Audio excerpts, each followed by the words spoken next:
Hello everyone, welcome to the third video in the series. Let's continue some more problems on center of mass. The first question is, if no external force is applied on a system, then we have to choose the incorrect statement from the given statements. Since it's given external force, we know that the center of mass will remain stationary with respect to the other masses in the entire system.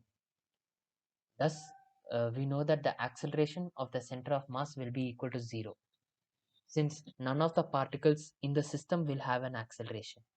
Velocity of center of mass can be 0 or cannot be 0. This depends if the mass system or system of particles had a mass before the application of external force stops. In the second question, we have two masses, 200 grams and 500 grams. They have velocities 10 I cap and 3 I cap plus 5 j cap respectively. We need to find the velocity of the center of mass. For center of mass of x, we have 200 grams into 10, that is the respective x velocity in the x coordinate, whereas for the second particle we have 500 into 3 because we have 3 I cap divided by sum of masses, that is 200 plus 500. This simplifies to 5. Here we have 5 I cap because it's only for the x coordinate. Now for the y value of center of mass velocity, we have only 500 into 5 because only 5 j cap is present for 500 grams and 200 grams has only I cap. Thus VCOM for y equal to 500 into 5 by 200 plus 500. This simplifies to 25 by 7 j cap because it is the y axis. And when we put these two together, we get the velocity of center of mass is 5 I cap plus 25 by 7 j cap. This is option C.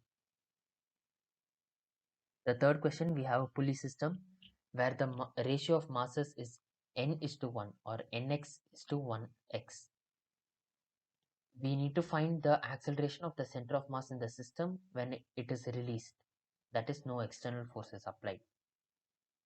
Now, we know that the acceleration is given as m1 minus m2 into g. G is the acceleration due to gravity, whole divided by m1 plus m2. Now the acceleration of center of mass is equal to m1 minus m2 a1 divided by m1 plus m2. This is equal to m1 minus m2 by m1 plus m2 whole square into g. We substitute the value of a into this equation and we get this. Now we know that we can take x common from numerator and denominator. We get n minus 1 by n plus 1, and hence we cancel out the x and we get option C as the correct answer. In the fourth question, we have two identical particles, that means they have same mass. One of the particles is at rest or the velocity equal to 0, whereas the other particle has an acceleration at equal to a. We need to find the acceleration of the center of mass. We have m into 0 plus m into a divided by m plus n because the first particle has acceleration equal to 0, due to which this term becomes 0. This will get simplified to am divided by 2m. We have only a and 2 as different terms. We can cancel the m and we get the acceleration of center of mass equal to half a. This is option B. In the fifth question, we have a thin stick of length L standing on one end on a frictionless surface. This means that mu on x-axis equal to 0. It is slightly pushed at the other end, that is like this or like this, and we need to find the path of the center of mass. We know that if it's pushed like this part will travel in this way, whereas the bottom part will also travel in this way. So initially, if the stick is like this, it will travel like this, and then it will be like this, and eventually it will come to rest at this position. This is the line passing through it initially, this will be the line passing through it at the end.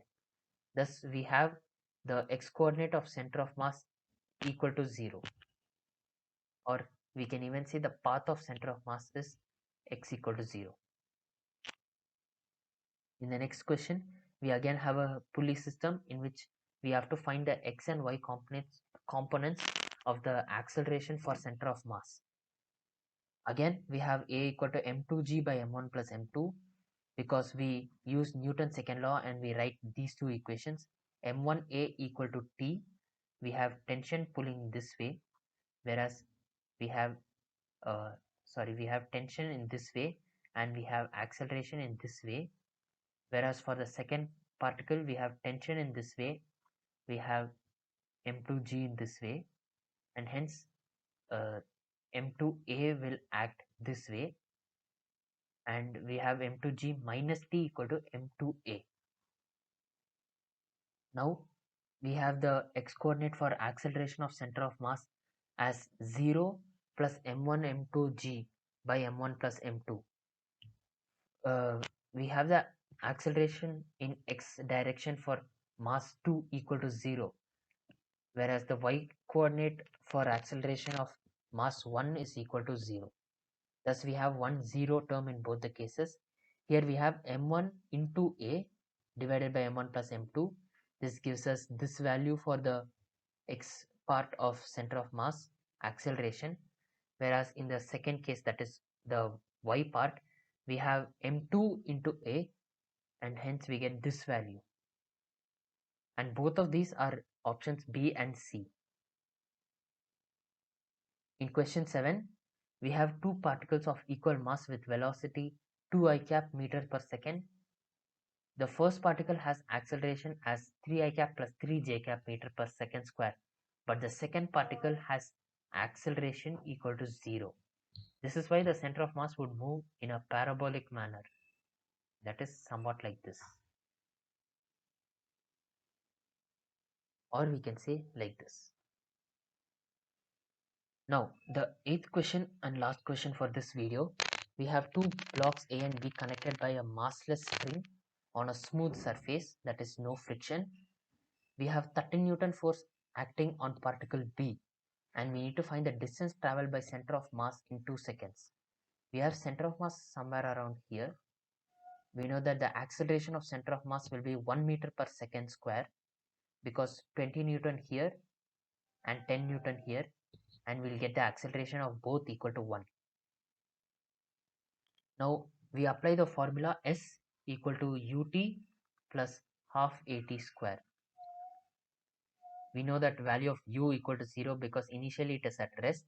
So we have half at square equal to half into 1 into 2 into 2, which is 2 meters. That's it for this video. I hope it was useful. Do share it with others who would find this kind of information useful, and I will see you in another video. Until then, thanks for watching.